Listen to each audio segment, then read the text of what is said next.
and she's stuck in this netting. So I'm gonna pour her out and see what we got. So right here, she's real caught up. And the thing is, I gotta make sure her head doesn't free first. These are trickier than glue traps by quite a bit. I'm gonna get the right size tube and tube the front end of her. But this is tricky because the front end of her is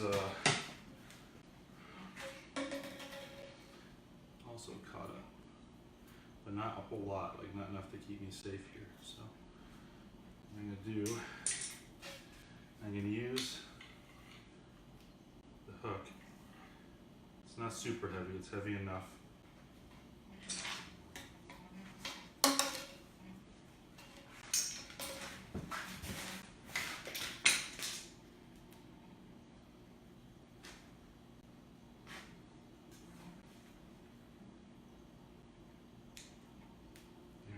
This way as much as I can.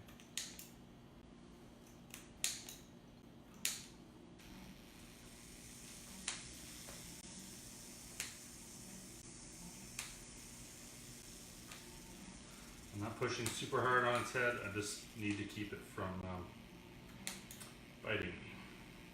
So I'm pinning its head down just enough so that it can't, if this whole netting came out, it would still be held down enough.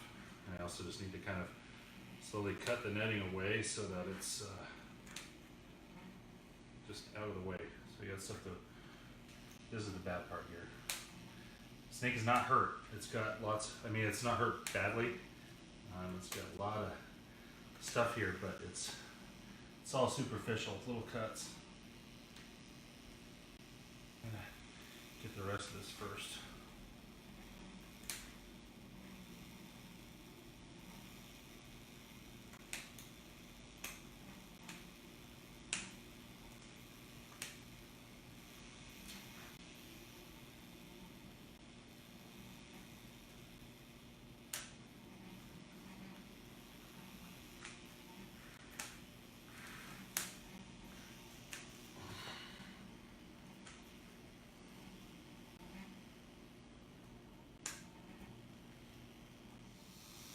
Okay, its head is really caught up. This is pretty bad.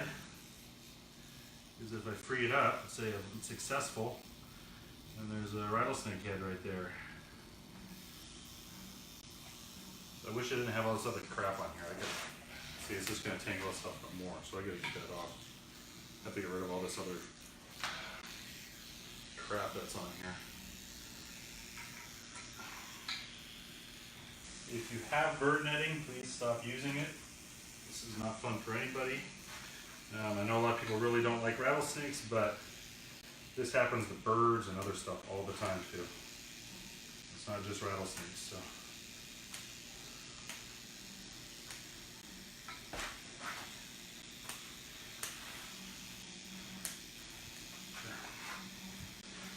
So I can at least see what we're dealing with here a little bit. Okay, its head is all caught up in it, its teeth are all caught up in it. But that's the last part, is his head, so.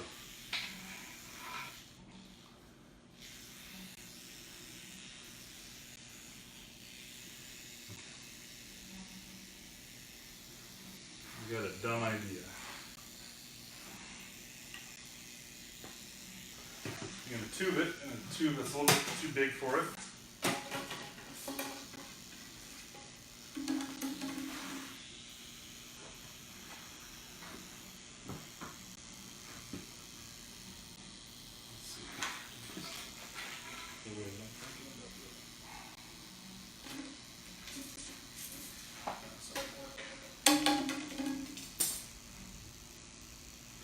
Yeah, I need to get more of this off.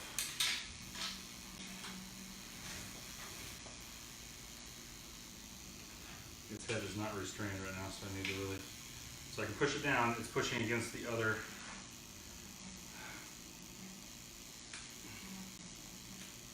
Yeah, this sucks. Okay.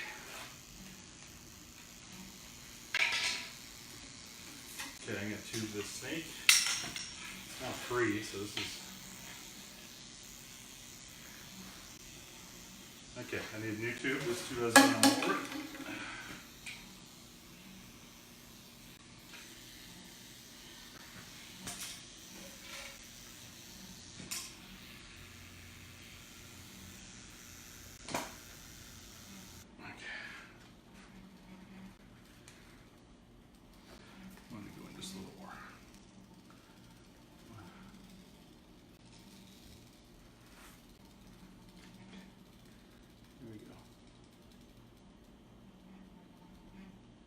Stuck in its mouth so bad. Sorry.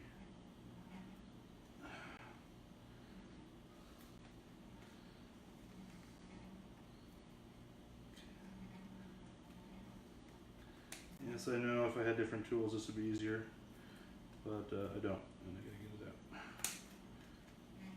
Maybe next time. Normally this is a lot easier. Normally it's not stuck to the head so much or in the mouth. It's like you just free the head, you free the top part, you tube the rest of the body, cut it out, no big deal. This one is much more difficult.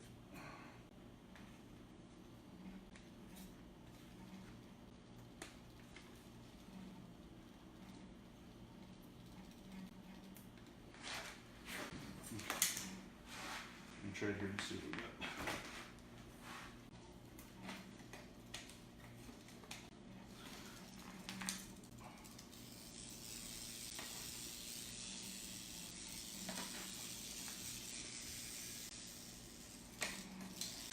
The problem is when I pull on the netting, it only grabs part of her jaw, so it hurts. It's not good for her. So I gotta grab the whole thing and kind of get it at the same time, or else I'm just cutting her head. I don't want that. Okay, come on.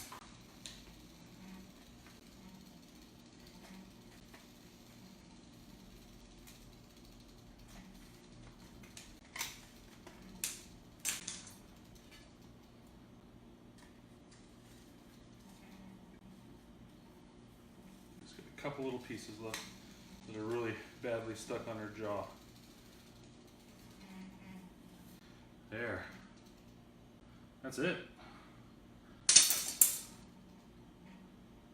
Okay, so she's got a little cut here. A couple little cuts, but she's gonna be just fine. Put her back in his mouth. There's some dirt stuff in there still, but should be okay. Okay. So I have a little baby diamondback that a homeowner brought to us, and actually a pest control company, I think Arizona Pest Control or Arizona Exterminating called us about this little snake stuck in a glue trap in the garage. So he's really caught in there. His whole head is in there, so this could be a little bit tough, but thankfully I'm actually at my house, so let's see. His head is. You can see that. He's really on there. So from there, I have vegetable oil that I use for this situation, and some small hooks and tools. So I think the first thing I'm gonna do is open this cardboard. Actually, I need to look, make sure this gets, so people can see. Yeah. So I want to open up this cardboard, just so there's a little bit of something I can work with here. Yeah, he can't. He's not going anywhere. So.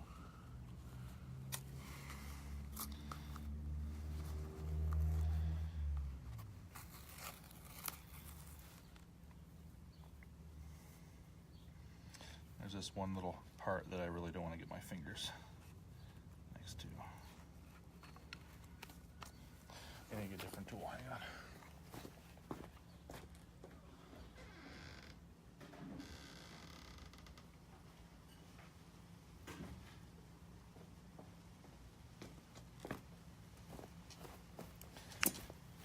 These, a little easier to work with. I know I could just grab parts of it, I just those assumptions are where you get in trouble. So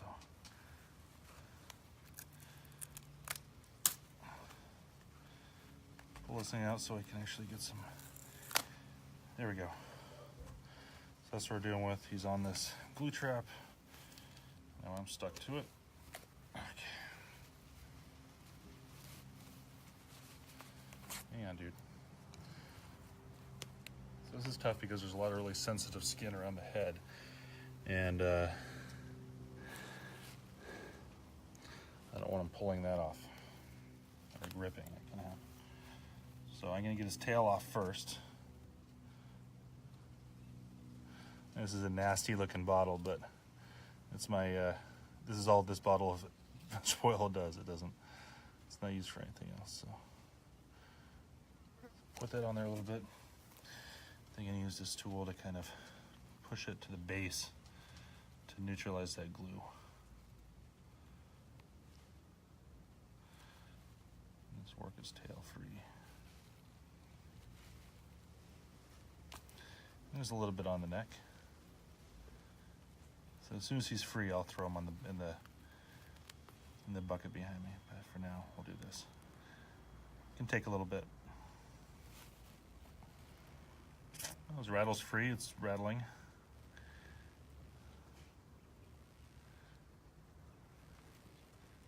So this is kind of twisted around, but doesn't look like there's any damage there. So that's good. Okay. Cloaca is there and functioning. Well, I can't tell if it's functioning, but it doesn't look like there's any rips. Okay, here's the fun part. So I want to try to get this on here without getting it into his mouth.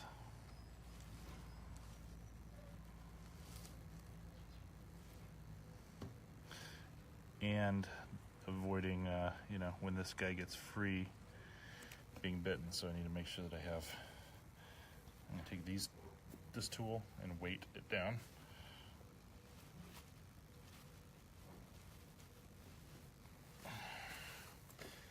And I'll use this small tool to do the same thing over here. Just so I have a little bit of leverage on it, and then when he starts pulling, this thing will hold still. And I can remove my fingers really quickly when the time comes. Okay, this stuff's doing its job. Gotta slowly work it through the glue without ripping the skin. And I'm actually going to come over here to the mouth a little bit because this is really sensitive skin here. And this, if he's going to rip it when he's moving, when he freaks out, you don't want to have the whole snake free of the glue and then have just that last little bit of his lower jaw attached, or else he can actually rip it off or hurt his jaw. Makes it a bit less fun for me because, see, he's actually trying to put a fang in this thing.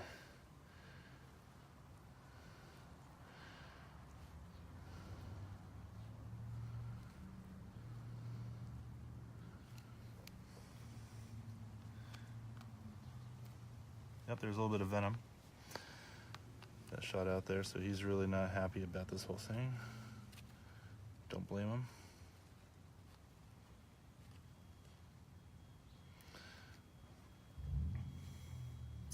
They can be envenomated by their own venom too, so that just makes one less reason that I want to have a hole in his rip his skin at all right here, because now there's venom in this whole mix too.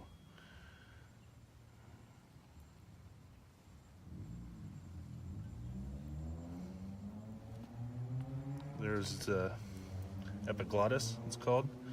When they're swallowing something, that's what they use so they can continue to breathe.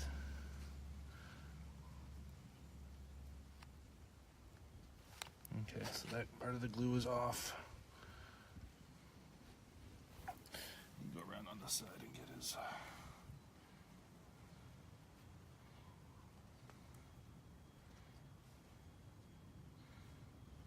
And I found that the spray, like the Pam cooking spray, works a little better for this.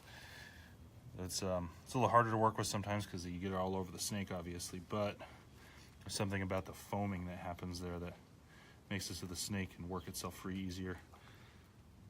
I've had a lot better experiences with that, but if it's something like this that's really controlled, I'll take the time to not get the snake all oily. Sometimes you can't do that. Sometimes you have a snake that's just not.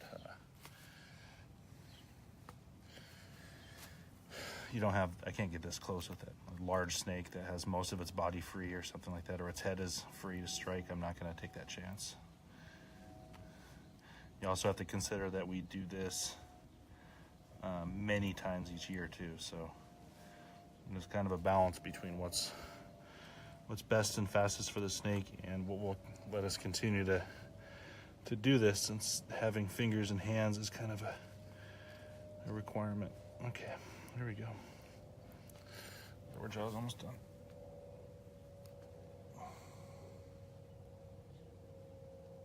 Just a little bit more. Okay, his whole head is free. Looking good. And now we can just work on this last little part of his neck that's stuck here. With a little bit more oil on there. Both sides. There we go. Still not a happy snake. There we go. That part's off.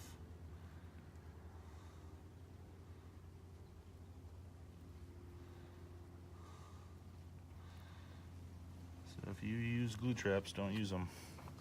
This is what happens.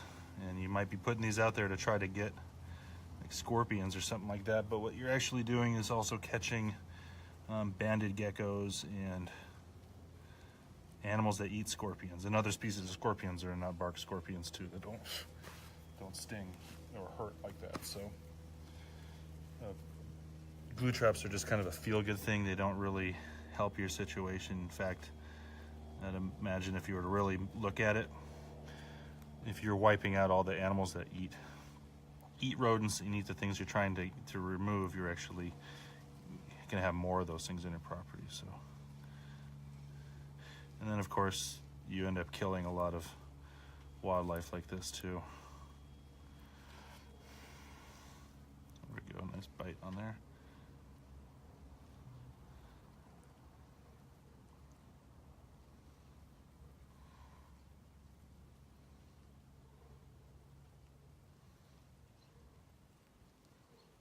He's really on there. Can actually just grab some of this glue and pull it up. Stuff is not good. Okay.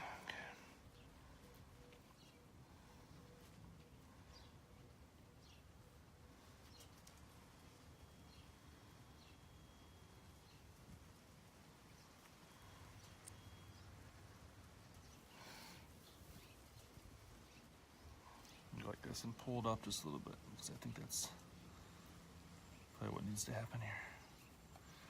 Make sure I have all my fingers free from any loops, so if he does pop off, I can